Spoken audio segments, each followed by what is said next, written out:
issued in a order of protection proceeding. The order of protection is filed by Ms. Juvance, and then you represented her, and then as part of that proceeding, there was an order of protection that went down, and then this ancillary order about limiting contact with you. So I don't know that I can even hear, I don't know that a general sessions court can hear a petition for criminal contempt, where you're asking for more than a fine, in that sort of procedural stance. It's not an order of protection, and it's not a juvenile case where you got other contempt powers, but it's so be this default rule under 29.9103, we can give a $10 fine, which I don't think is what you're asking for. What do you say about that, Mr. Rick? It would be my position that Mr. Reader was clearly told and had a written order telling him not to contact me about anything other than the procedure or merits of this case. He continued at that point to email me with threats and basically harassing communications, and I was just tired of it. And so based on that, I filed a petition for criminal contempt. The way our judges handled that is that's a 10-day penalty.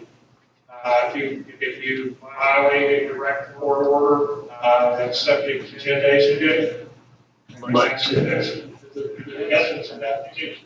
But I looked it up. 29.9103 is clear. It's circuit and criminal and chancery can do the 10 days. All other courts are a $10 fine. There is so what you're looking for is a specific statute allowing a general sessions court more authority in contempt than that statute, and you've got it in the order of protection statute. It's 610, I believe, 36.3.610, which gives general sessions courts the same authority as civil and criminal courts for purposes of contempt for order of protection. But barring that or some other statute, I don't know how I could do that. Yeah. I was just going by our normal procedure, and that is if you violate a court order, it's 10 days to do it. Oh, let me tell you, I'd like to have that authority, but I don't see it. Mr. Gray, do you have thoughts on that? Yes, I do, Your Honor. I think that is part of some of my motions here is that it seems like there is standard procedure that is not necessarily based in the law.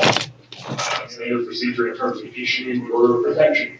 So all Rule 10b.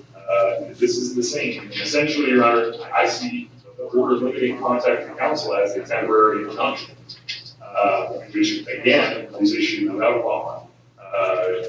As far as the rules of civil procedure, and I think you still have the same issues, the First Amendment issues.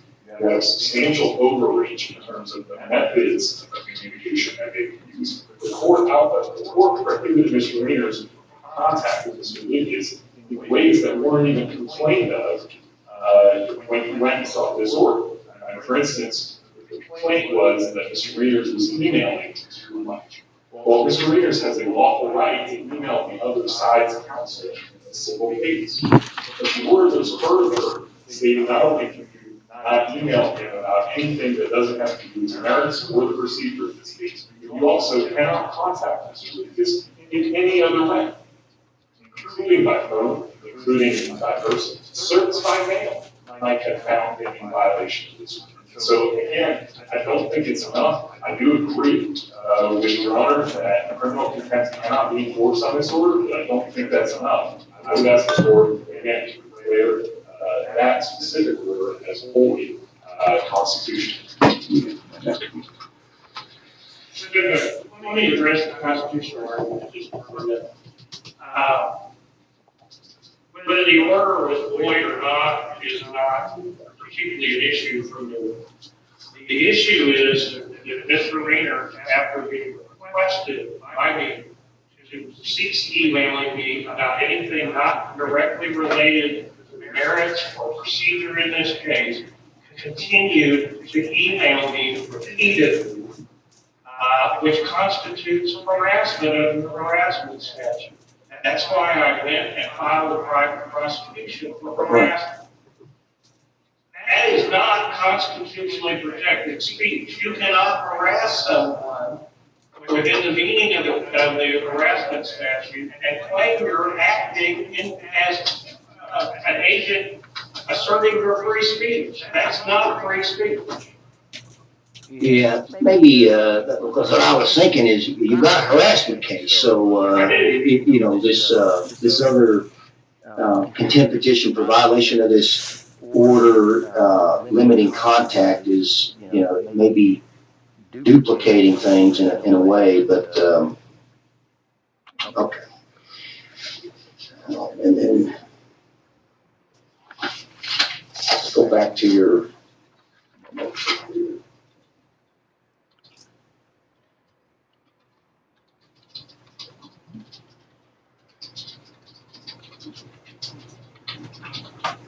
And Mr. Dragan, do you not have time problems with this motion to set aside the order limiting contact with counsel? I mean, you're way outside of any sort of timeline to set aside something.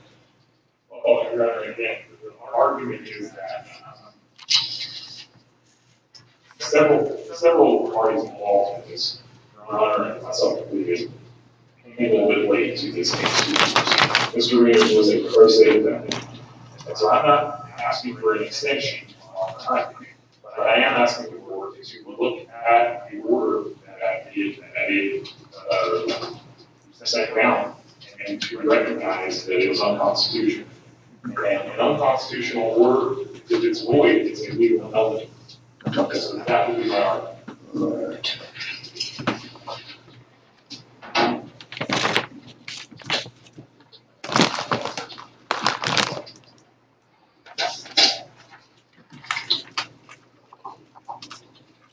And are you not trying to relitigate an issue that Judge McCormick already decided on the motion to disqualify Mr. Lucas? That was already litigated, right? That was filed for a different purpose. That was filed, my understanding was, back at the inception of this petition for an order of protection was filed. Mr. Lucas shortly thereafter entered in a notice of appearance. Mr. Readers filed a motion to disqualify Mr. Lucas based on his prior representation. The court ruled on that. My grounds for disqualifying Mr. Lucas are that now that these cases are so intertwined, behavior from the harassment case is essentially behavior born out of the civil proceedings. That Mr. Lucas is now in a position where he's got a defend, or he's the petitioner's attorney prosecuting criminal contempt, and he is also a witness in a criminal case that's related to the same behavior. I don't think that's proper under the rules, specifically because there is a risk that his testimony in the criminal trial will directly further his client's interests in the civil case. I don't accept that argument at all. If Your Honor rules that the order of the criminal contempt that I filed for his communication with you is void, then that destroys the alleged conflict that Mr. Dragan brings up. Because that would be a matter I would have to testify and be a witness in the civil case. If Your Honor rules that he's correct on that, and that order was void, and therefore that criminal contempt goes away, then I am not a witness in the civil case at all. Do you want a chance to respond in writing to these motions? I can, Judge. I would be happy to do so. I think he's wrong. I think this is an attempt, again, to try and set aside a judgment that was lawfully entered through a backdoor 60B motion. But if Your Honor would like me to brief it and do a written response, I'll be happy to. I think I need that. I mean, we got cases in here. We got law. And this is, I can scan it, and I have scanned it, and I get the gist, I think, but I'd like to do some research myself. If you want to, there's certainly no requirement, but if you wanted to, these were filed on the 8th. We'll give you some time to fully respond to these issues. I think I've told you where I'm kind of thinking about that order limiting contact and the concern I have with. I'll strike my criminal contempt for his communication would be subject to that order. I don't have an issue with striking that petition for criminal contempt. That would end my issue of being a witness in the civil side of the case. And so that should make Mr. Readers happy, and certainly would free up my ability to more properly represent my client in the underlying issue. Okay. So what you want to do? Yes, Your Honor. Okay. All right, so we'll strike that then. And then Mr. Ringer struck his petition as to the judge. I think let's go ahead and if we can get these criminal cases moving forward some way, and then we'll reset for these 2 criminal contempt petitions and give everybody a chance to fully brief those. How about that? I'm fine with that, Your Honor. I would ask to then reset the criminal charge of violation of order of protection. Because you're challenging the basis of that. Yeah. I don't know if it would be fair to have approval on that. That's just what I would object to that in view of the fact that there is nothing facially improper about the court's order of protection. So at least at this point, it remains a valid court order, which he clearly violated, which is a criminal violation. So I think the court can go forward with that case before you even rule on that, because the order stands as it is. He knowingly violated it, and so I think that's still a criminal issue. General Sewell, what do you think about that? If we say, let's assume we have a prelim today on the violation of order of protection, and say it got bound over, and then a month or 2 later, whatever, I conclude that the order of protection was void, and Mr. Dragan wins that argument. Could you not just dismiss that criminal case? It wouldn't be a huge problem, I don't think. So, yeah, and I'm not saying I'm going to do anything on anything there, but I'm just, that would be the way to keep that issue up. So I think let's go ahead and get moving on these criminal cases. Now, does your client want a preliminary hearing, or does he want a bench trial? What's that? I just got raised today. I got 30 days to move to federal court. Moving this case on what grounds? There's 90 days, and that it could be filed in federal court too. Federal question jurisdiction. Yeah, I have a federal case against ready to be a federal court. Okay. All right. I would move, if you're willing to allow Mr. Lucas more time to respond to my timely motions on the civil side, a preliminary hearing on this matter that may be cleared up, if the order of protection is valid. Mr. Lucas keeps mentioning that it's a lawful order. Again, I bring your attention to the fact that it was given when there was no denial of Mr. Reader's refusal motion. Therefore, even if we don't reach the constitutional issues, it's not a valid order. Rule 10b says that a judge shall take no further action in a case while the refusal motion is pending. And that's exactly what happened. There's no written order denying Mr. Reader's refusal. But was that motion to recuse in the order of protection case? Yes. It was in the order of protection case. She ruled on that verbally at the beginning of the hearing as a preliminary matter. I don't recall seeing Her Honor having reduced that ruling to writing, but she clearly ruled on it. And whether it was reduced to writing or not, that doesn't affect, in my view, the validity of the order of protection because she did in fact rule on it. Do you have a copy of Rule 10B? Let's see that.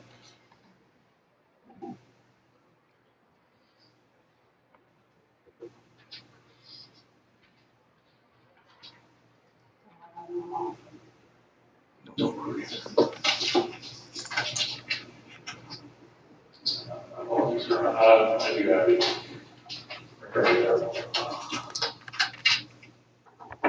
I can look it up.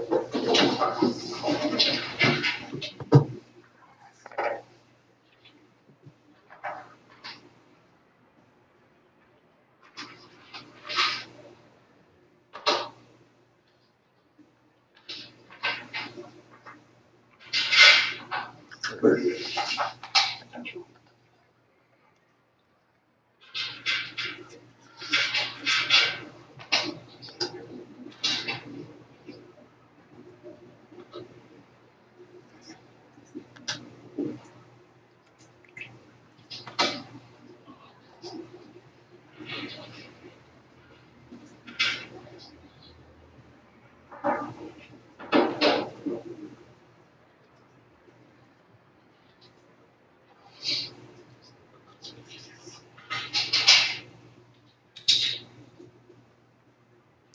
So, Mr. Dragon, you're saying that the order of protection was entered before the judge stated in writing the grounds upon which he or she denied the motion?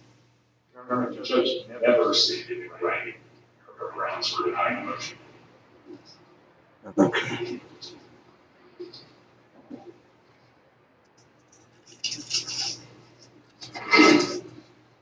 And you have case law that says when that procedure is not followed, the subsequent orders are void, right?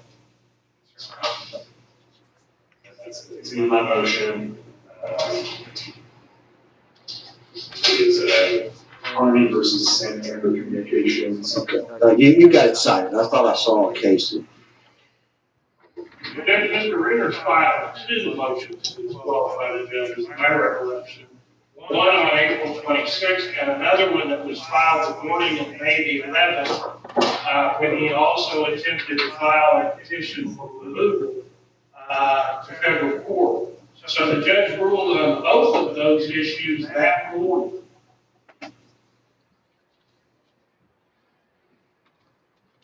But not in writing. I don't recall it ever being reduced to writing, Your Honor, but I can't swear to it. And Mr. Dragon, the case that you have, did that involve no decision at all, or was it a verbal decision not reduced to writing? Do you know? In that case, Your Honor, it was a verbal decision not reduced to writing.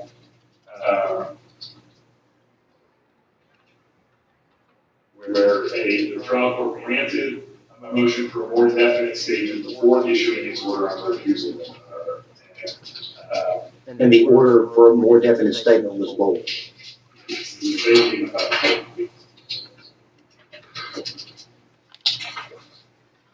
What do you say about that, Mr. Lucas? I've not read that case. Okay. So I can't comment on that particular ruling. But Mr. Readers was filing motions even after we started the hearing on the order of protection. I can't tell you which motions were filed then, but it was on the day. Mr. Readers is a prolific motion filer, and so the judge addressed all of the outstanding motions on the day of the hearing.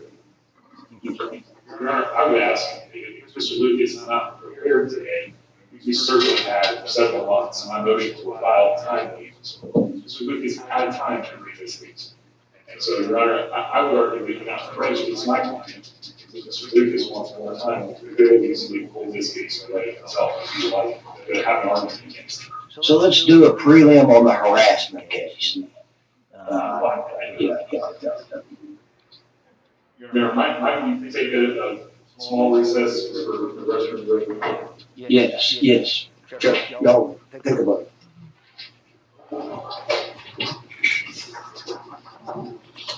Your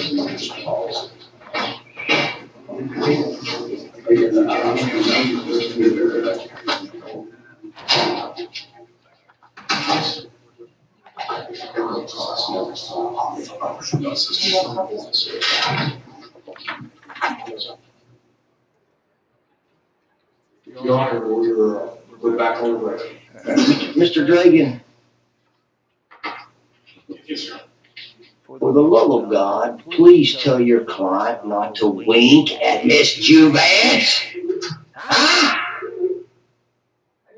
Is this a joke? A game? Are you trying to go to jail?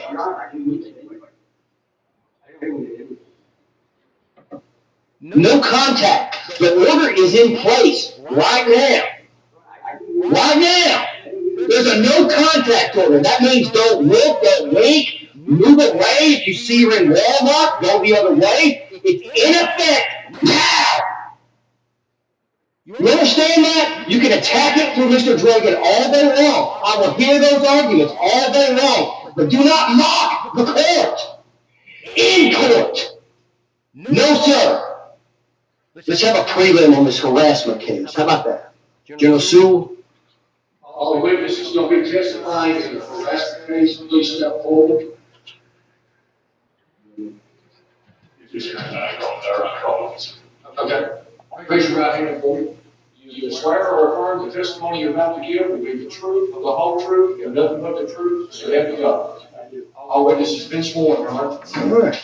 General Sewell, take it away. Thank you, Your Honor. The state does not have an opening argument. However, we would like to call Mr. Lucas as our witness. Okay.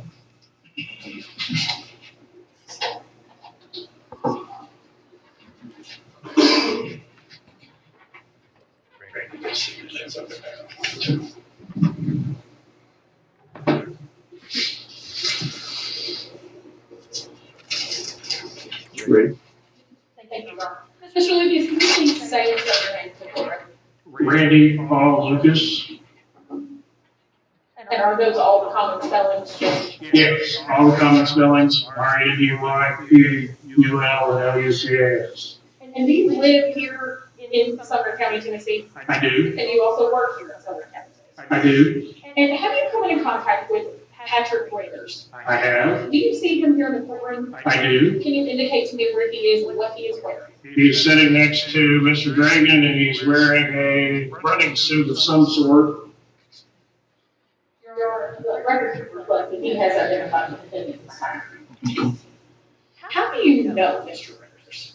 I first came to know Mr. Reeders when I was appointed by Judge Hunter to represent him on a vandalism case. And did that case conclude? That case concluded 2015, I believe. And for the record, it is currently December 2023, is that correct? Correct. And in the matter that brought us here today, how did you come into contact with Mr. Waiters? I've known the Duvances for some time. I've known that Mr. Reeders has become obsessed with them and publicly has been harassing them. When she filed her petition for an order of protection, she did so pro se. But they had contacted me about whether I would be willing to represent them in court, and I said that I would.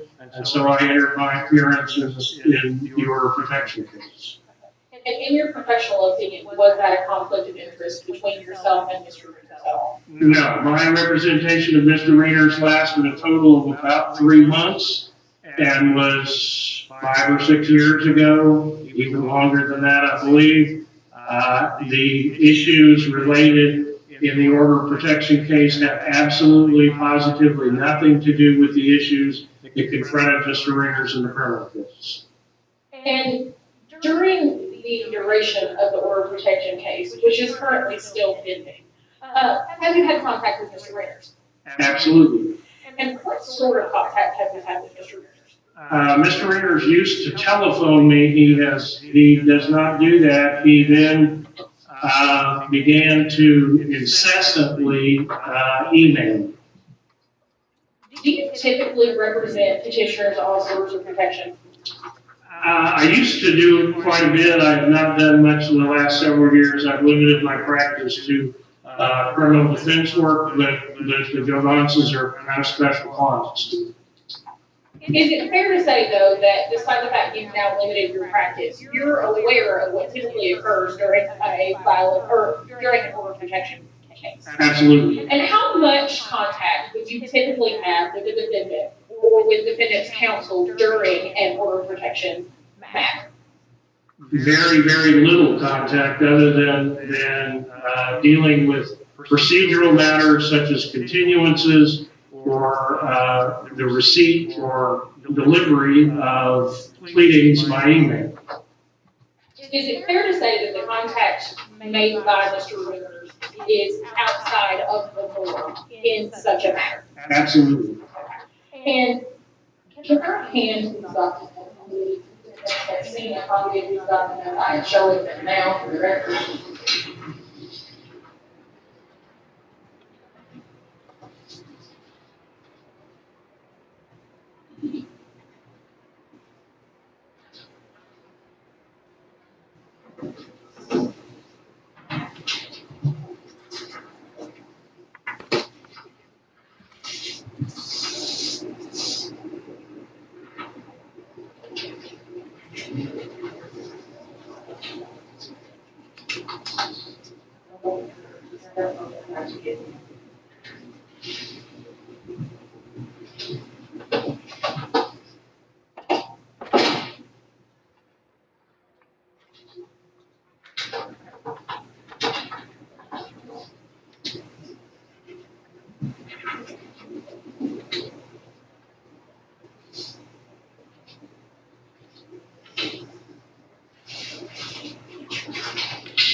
I can have this handed up to Mr. Lucas. Okay.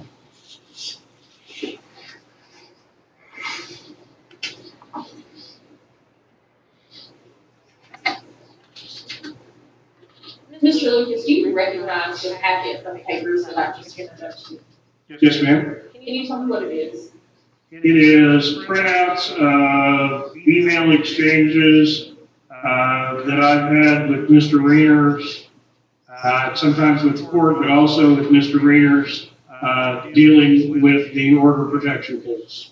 And what sort of emails were going back and forth between yourself and Mr. Reyners? And for that matter, yourself and the court within that packet of papers? The emails that are from me are copies of pleadings.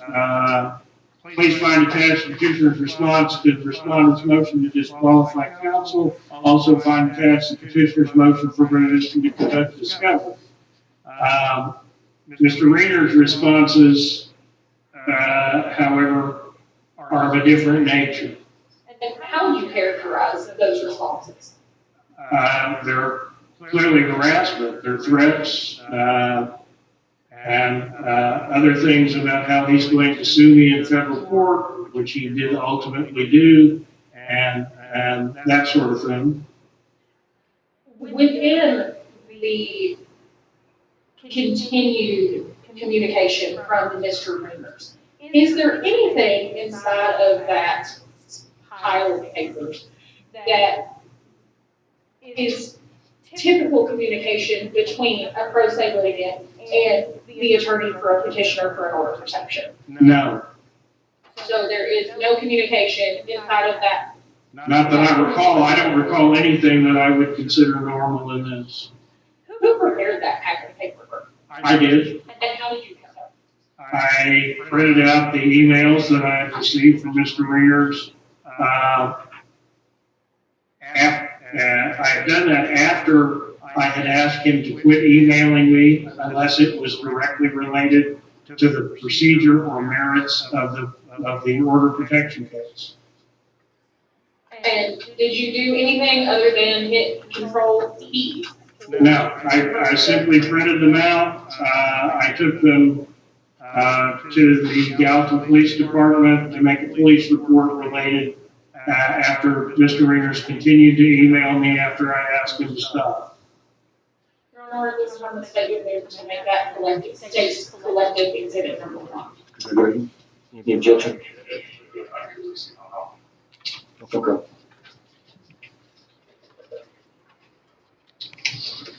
Is this your only copy? It is, Your Honor, and I'm happy to go and make him a copy if you please. Okay. Just one, actually, give me a copy. Thank you, Your Honor.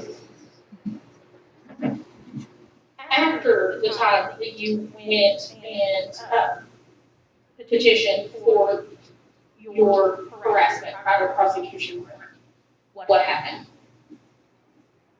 I don't know what you're asking. Has there been any further communication with Mr. Reiner since the time that the warrant was filed? One, but only one, I believe. Okay, what type of communication? It was again, more of a harassing nature than dealing with any merits of any litigation. Within the context of all of these emails and this packet of paperwork that is now states exhibit number 1, was there communication that caused you to feel as though you were threatened? Oh, he was continuing to threaten me with litigation of various types. He communicated to the board of professional responsibility,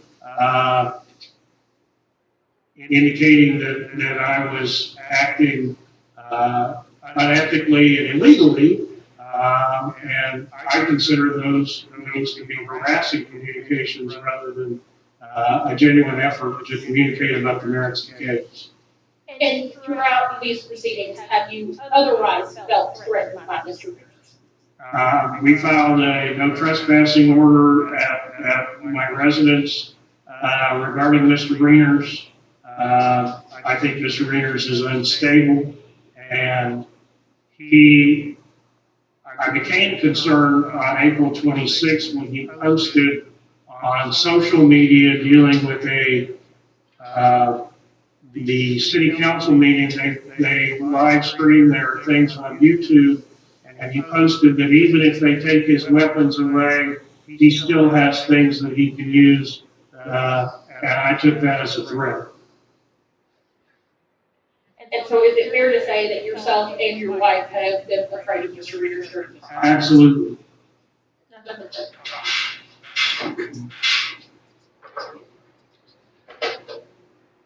Morning again, Mr. Lucas. You're a licensed attorney in the state of Tennessee? Yes, sir. And so you went to law school? Yes, sir. Yeah. In law school, you're trained on how to read, how to understand the law, is that correct? I would say so, yes.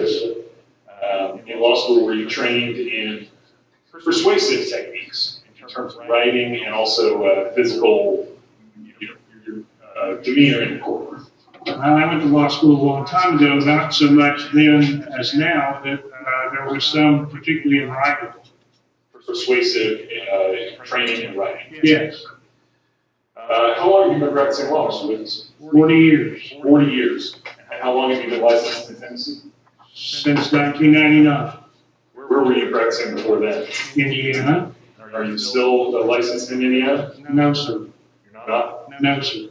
My license is in suspension in Indiana. After I came here, I didn't have any more Indiana cases.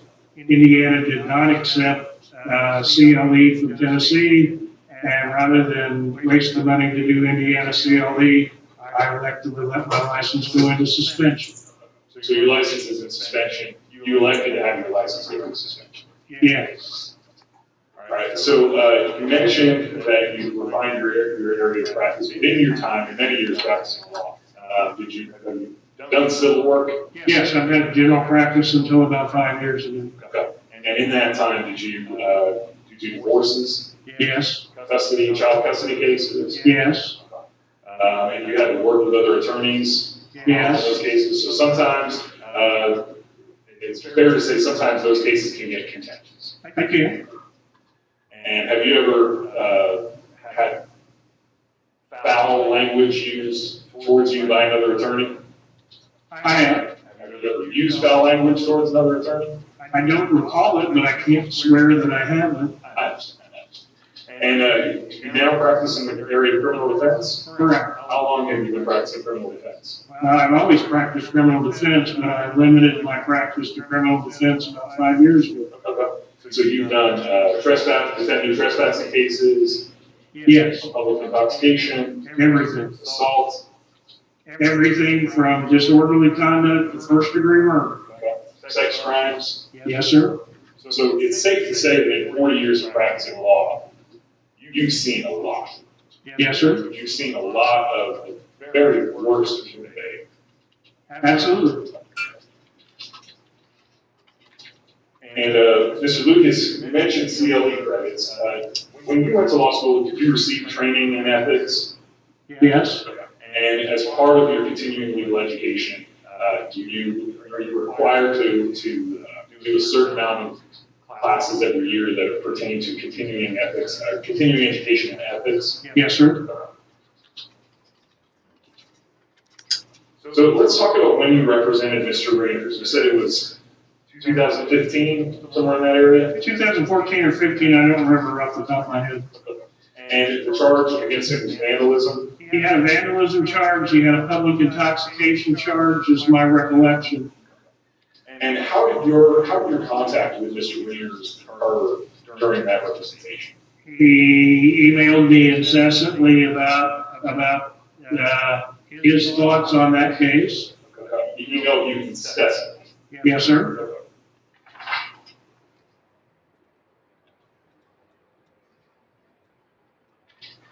But those were directed to the merits of the case, at least. Well, Mr. Lucas, do you recall on or about June 15th or June 5th, emailing Mr. Lucas, I'm working to get these charges dismissed. I'll see what I can do. If, however, I spend my time responding every day to multiple emails that takes time away from trying to resolve the case itself, I would suggest that unless you have something compelling to relate to me or have a question that must be answered immediately, you give my time to do my job rather than responding to multiple correspondence. You remember saying that? I don't remember saying that, but it sounds very much like something I would So say. you don't deny it. Oh, absolutely not. I'm pretty sure I said that. Would you like to see a copy? If you want to. I mean, it's up to you. If you I mean, I'm confident that I said that.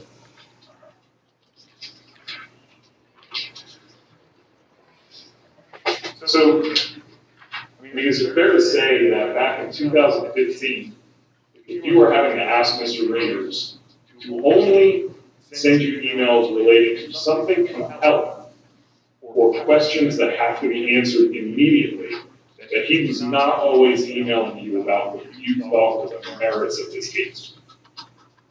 I wouldn't say that. It may have been the merits of the case, but what it was doing by sending me 7, 8, 9 emails a day, by trying to respond to his emails, I wasn't able to focus on the merits of his case.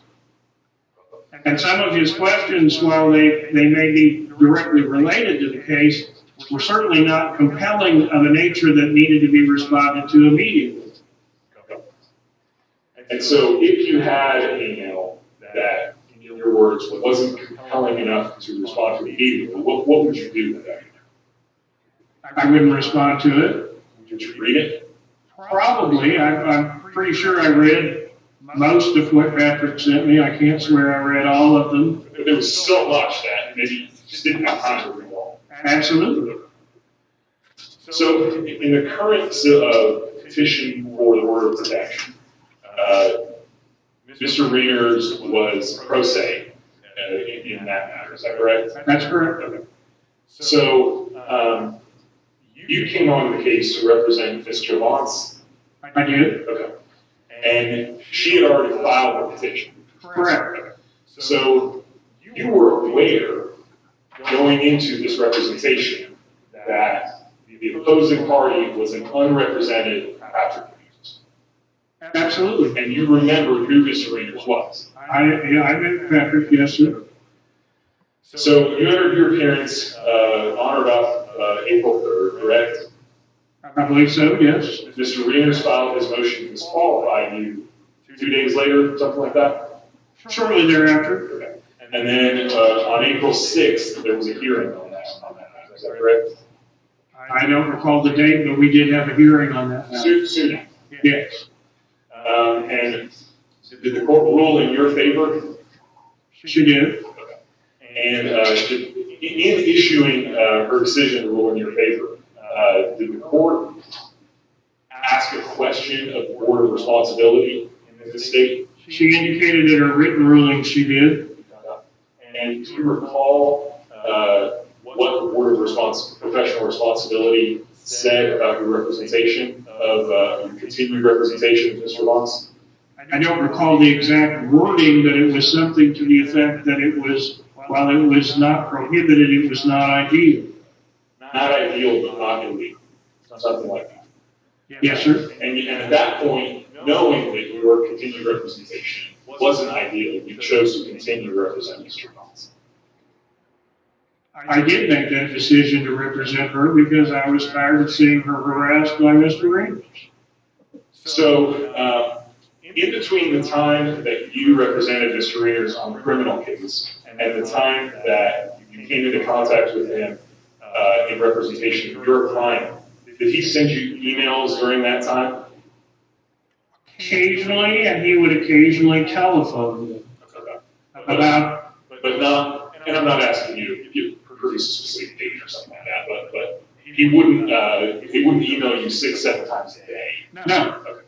So, is it fair to say that Mr. Readers began contacting you after he filed a motion to disqualify? Well, I think he contacted me immediately after I filed my appearance, but shortly thereafter anyway. But clearly he was upset that he felt like you were representing another party when he didn't think it was ethical because you were representing him in the past. That was his opinion. I would call it. So you continued in the representation. So is it true in that case that Mr. Readers did not have an attorney to speak on his behalf In which case? in the order of protection petition? He could have had, but he did not. He did not at that time. Mm-hmm. So at that time, he had a legal right to contact you about the case. He had a legal right to contact me about the case, yes. So what you complained of in your in the criminal charges that are here against Mr. Readers is that he emailed me. And you mentioned in your testimony that he incessantly called you. That's not mentioned in your affidavit for the criminal charges. He didn't incessantly call me as part of this harassment. Okay. So he emailed you, and that was the chief concern, was the email and contact. He was emailing me, I can't swear that every day it was more than 3 or 4 emails, but it was regularly more than 3 or 4 emails that had absolutely nothing to do about the case, but were derogatory towards me, threatening, cursing me, etc. Okay. But he didn't, so he didn't call your office multiple times a day? No. Did he show up at your office? No. Did he show up at your residence? My office is in my residence, so no. Okay. In these emails, are there any explicit threats of physical violence against you? Express threats of physical violence, not that I recall off the top of my head. So you testified that he was threatening litigation against you. He did. Okay. And then you testified that part of what you believe is harassing behavior is that you filed a bar complaint against him. That's a portion of the harassment, yes. So the frequency, you mentioned in your affidavit, part of the issue is the frequency of emails. Mr. Luce, what happens when you receive an email? I'm not sure I understand your question. So so you have a smartphone? I do. Okay. So if an email comes in, what happens on your phone? It shows up in my list of new emails. Okay. But there's no alarm. I have it silenced so that I don't have to deal with that. Okay. So it's safe to say that Mr. Reader's emails are not waking you up in the middle of the night. No? So the frequency then, the complaint about the frequency of the emails then is really more about, I'm gonna have to read all of these emails more than it is, it keeps waking me up, it keeps disturbing my day. No, and my complaint was that they were not a means of legitimate communication about the matter at hand, but were solely derogatory and threatening.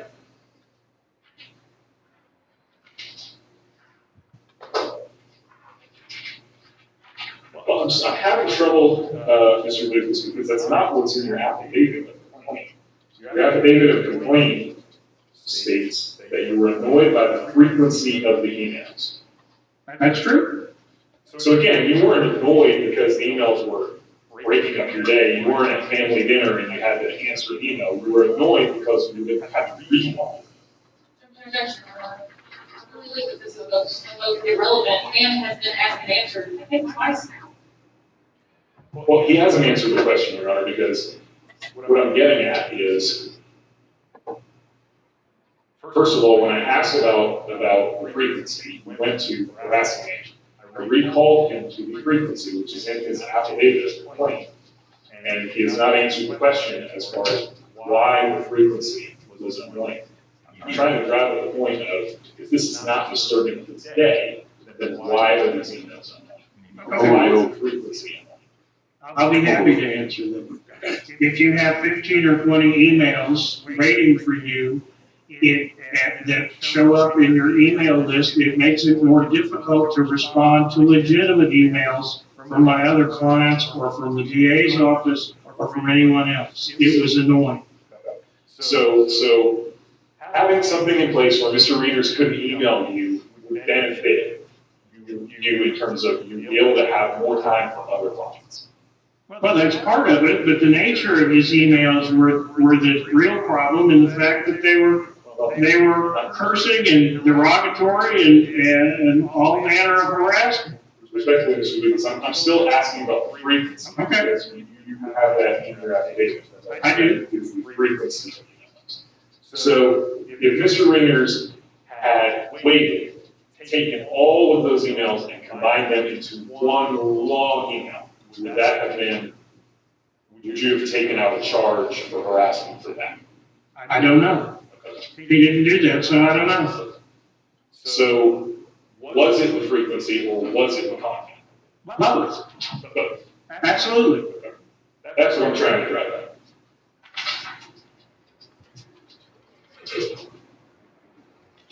Now, Mr. Lucas,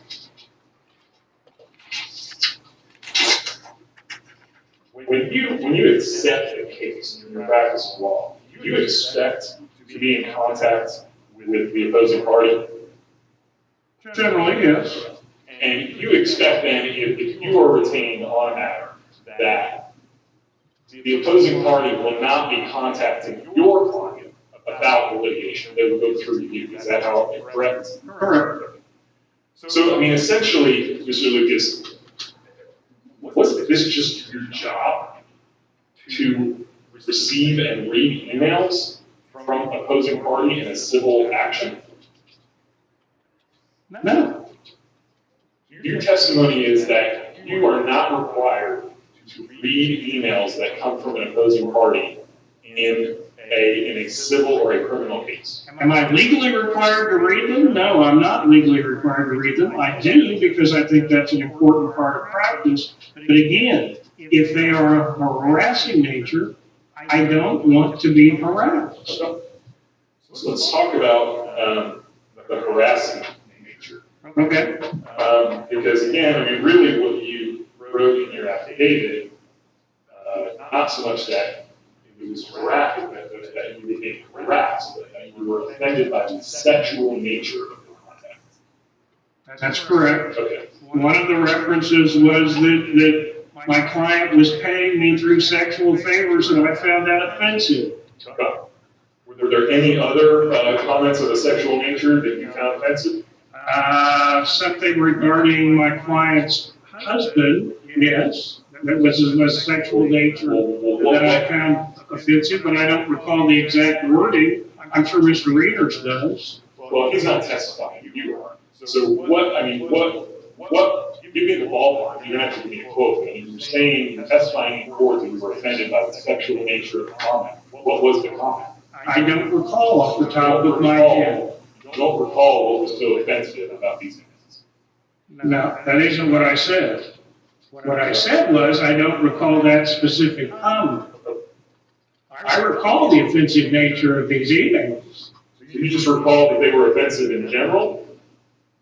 They are generally offensive, yes. All of them? The vast majority of them, yes. Okay, well, which ones were not offensive? I'd have to look at the individual emails in order to do that.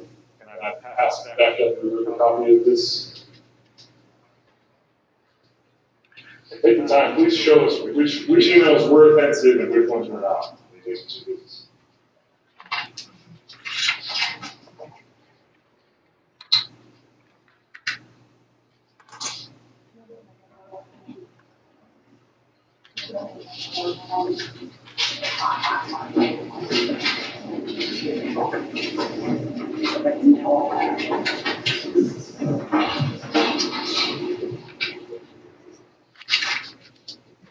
You want me to go through them individually here or separate them into two piles, or what would you like? How about you give me an example of, why don't we start with the comment about your client's husband that you found to be offensive? I'm not sure where that is, to be honest. So you don't recall it, you don't know where it is, and meeting that.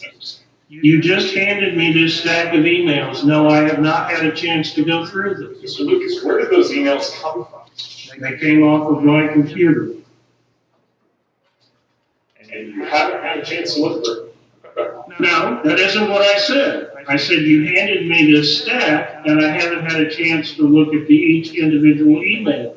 These emails were in April.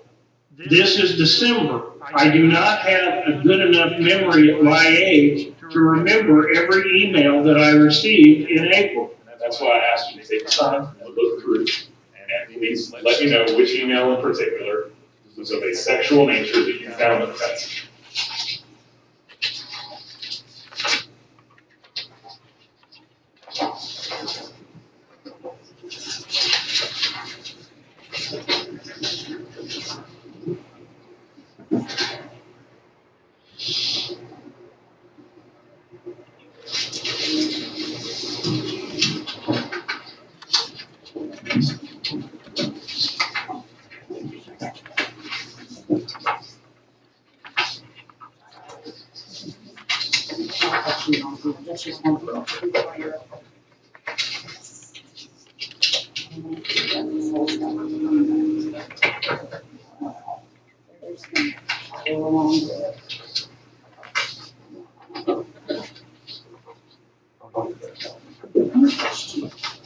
Do you need a copy of these emails, Mr. President? Okay, get that to me.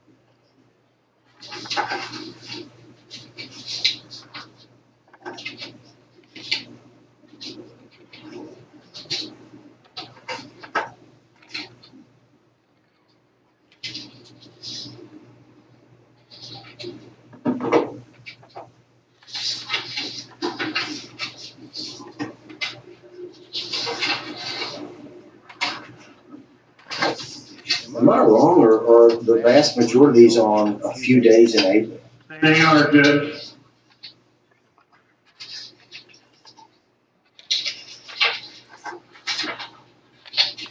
I don't see it in this stack of emails. Okay. So you said the vast majority of emails were harassing. Can you point me to one? That was harassing? Oh, absolutely. Okay.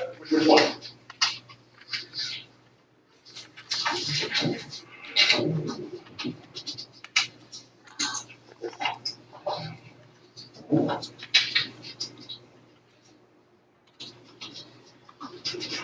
Sunday, April the 9th, 2 days, Hold on, give me a second. 2 days at 1:46 PM. Let me get there too. It's like the fourth sheet from the last. What time was that on April 9th? 1:46 PM.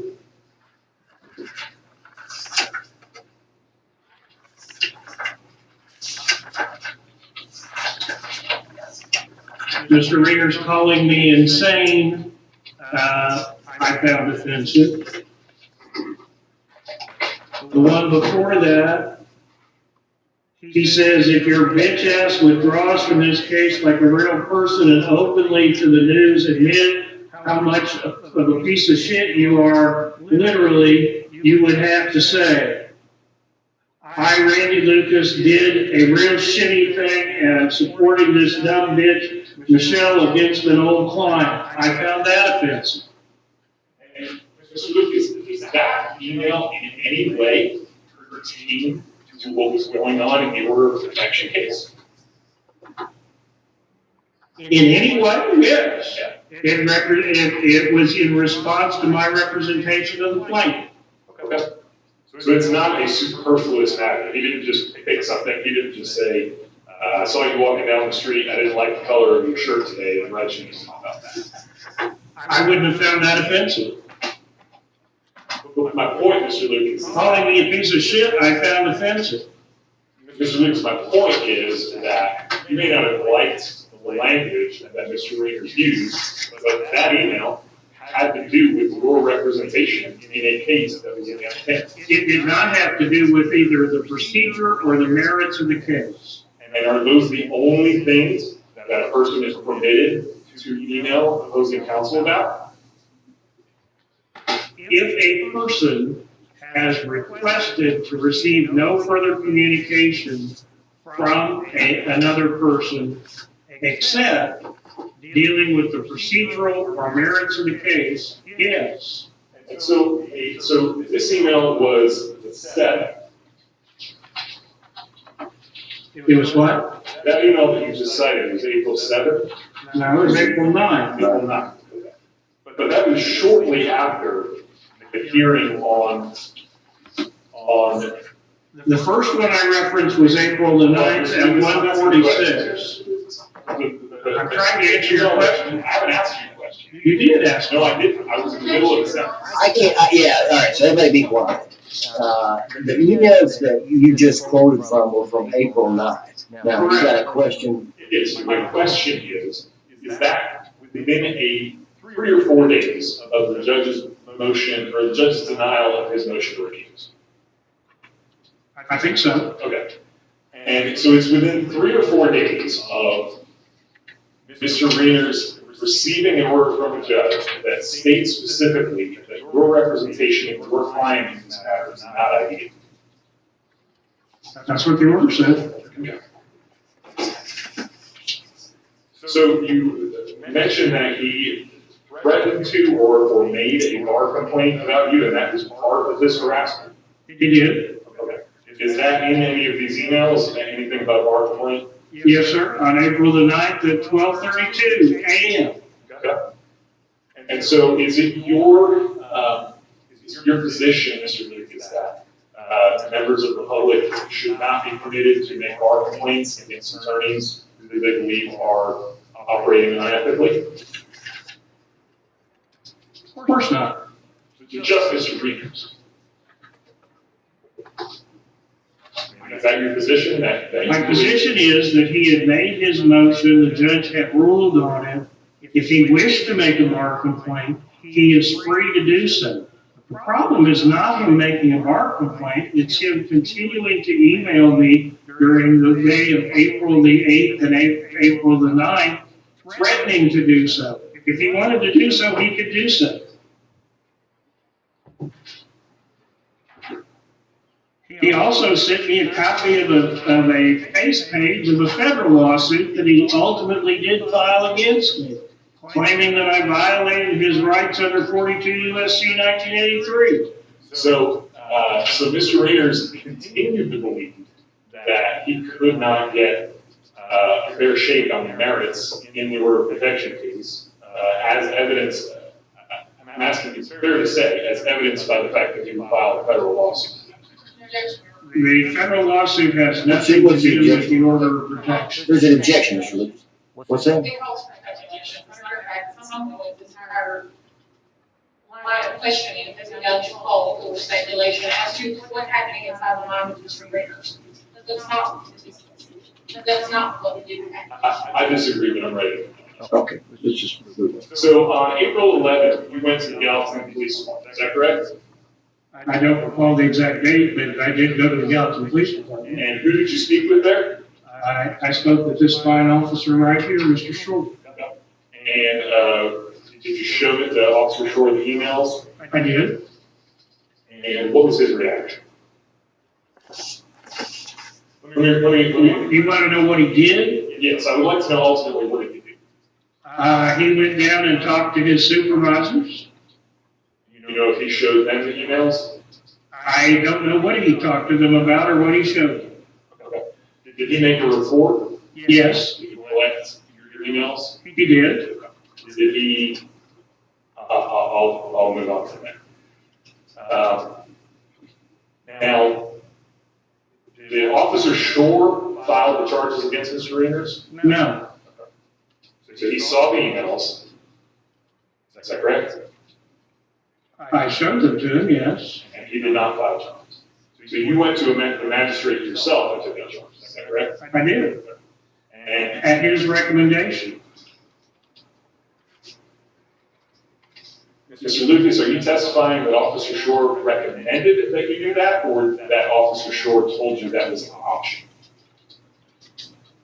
I don't recall his exact words, but he certainly indicated that they were not going to file against Mr. Reynolds. So you filed an affidavit of complaint, is that correct? I did. And did you draft that affidavit? No, I did not draft that affidavit. Who drafted the affidavit? The magistrate, they asked me what happened, I told them what happened, and based upon that, they drafted the affidavit. But you signed the affidavit. I did. And may I pass up the copy, Your Honor? Yes, sir.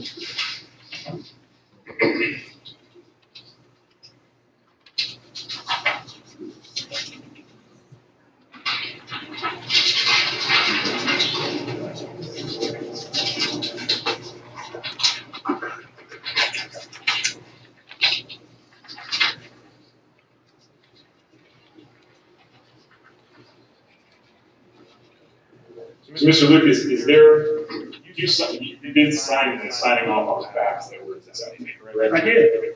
Is there anything about this affidavit that you would change? I don't recall exactly what the affidavit says as I sit here right now, so I can't say I that. apologize, I thought they.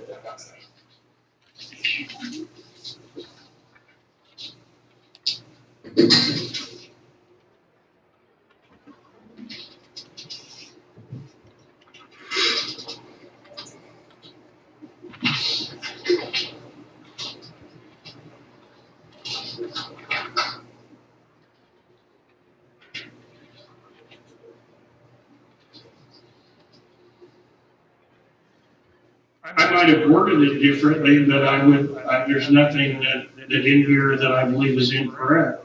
What, just so I know, what might you have worded it? I don't know, I would have probably elucidated more on the nature of the emails.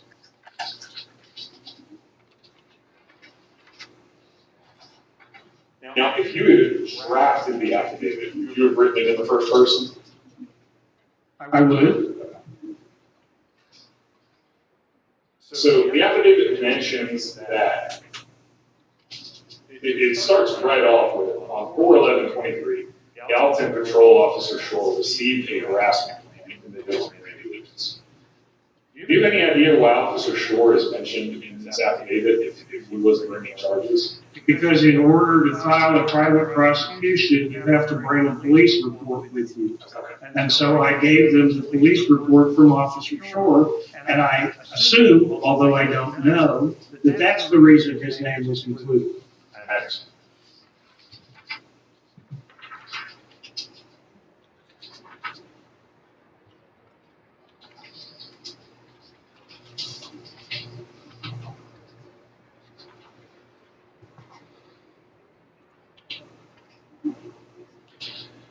So, Mr. Lucas, in taking out the charges for harassment against Mr. Reeders, you testified that, what was your goal essentially in doing that? To get him to stop emailing me. To stop emailing. And so you had testified earlier that if he stopped emailing you, that would help your private practice in a sense. I don't know that I said that, but I certainly would not be harassed by him if he stopped emailing me. But, and correct me if I'm wrong, but I believe you testified something to the effect of, it would leave you more time to help other clients. I said that his incessant email took away from my ability to do what I'm supposed to do. So that was in reference, however, to the case I represented him on. I'm sorry, I missed that, the last statement.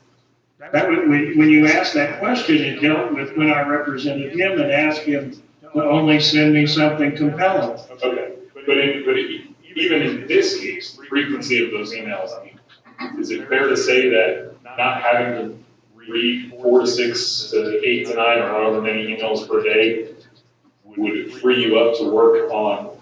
Well, most of these were on Saturday and Sunday, and while I don't check my email as often on the weekends, I still check it. Seeing Mr. Reeder's name there repeatedly, I found irritating. Specifically after I'd asked him on April 7th to quit. So, you were representing Mr. Lance on the order of protection case. Mr. Reeders was pro se at that time. What was Ms. Javance's goal in the order of protection petition case? I think you're asking me to read her mind, but I will tell you what our goal was in prosecuting that case. Sure, that's fair. Our goal was to get him to quit harassing her. Okay. He had been harassing and stalking her for at least a year. So, is it fair to say that a pro se litigant who is involved in an order of protection case is going to be burdened if they're also defending criminal charges?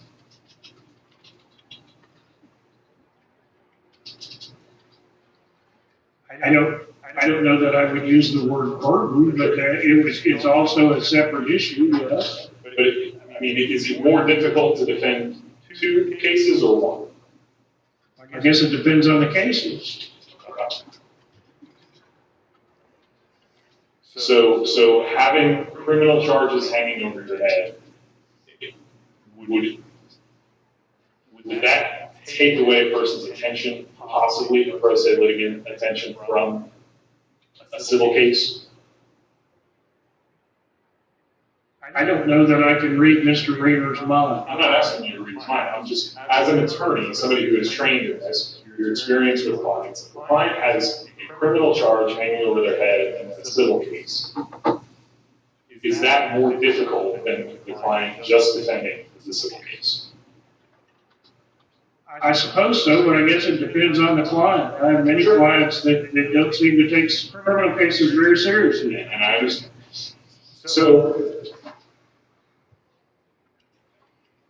So if I can paraphrase, Ms. Javance, her goal was to, as far as what you were litigating, was for her to be left alone about this. Absolutely. Not have more contact. Absolutely. Okay. So, Mr. Lucas, what kind of crime is harassment